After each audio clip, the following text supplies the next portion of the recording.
Ulang namin pero, nag-iimay nga pala ako ng ano, gabi. Ito pala dala yung isa oh. Gabi pang gabi-gabi. Pero, Sunog na ilaw pa. yeah. Gata-gata. Ito pero kung paano magawin ng ano, gabi. Iniimay ko na first na gabi.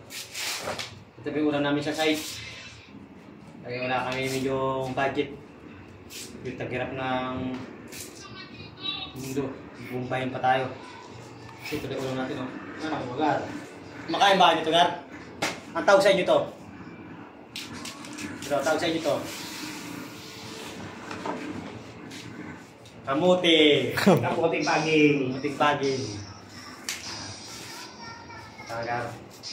Yan, Gar. Yan ang ulam namin. Loob ng 1 linggo. Isang sako.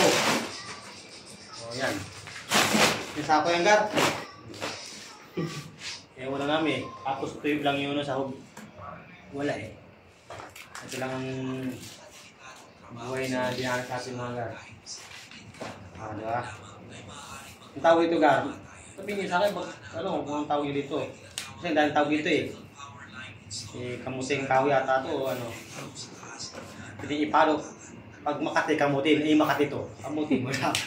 Kamutin mo lang, Gar. Ayun o, simple lang o. Simple lang magbalat ng ano. Malunggay. Diba? Ang tawag dito. Pag naka-ano nito, kung ang tawag dito, kung di ka laki sa bundok, hindi ko alam. Kami ngayon lang sa bundok eh. Kaya ito lang yung ulam natin. Ang masarap to, Gar.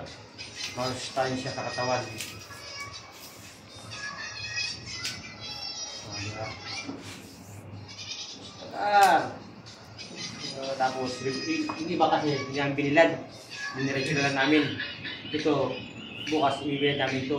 Mga 1 linggo siguro. Isang araw na siguro bilad ito. Tapos, 1 linggo namin ulam. Ito garo. Pero sa dito mo, yung dahon. Ayun garo. Nawala.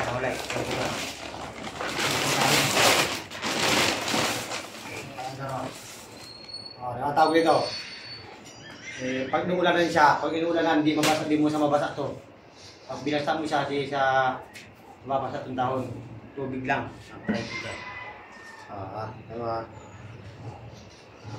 Diba? Dire-diretso lang. Waterproof. Diba? Kahit nasa ilalim ka, pag wala ka pa yung gamitin mo to. Kahit malakas ang ulan, bumagyo, huwag lang bumagyo. Ayun lang. Diba? Wala, diba? Magic.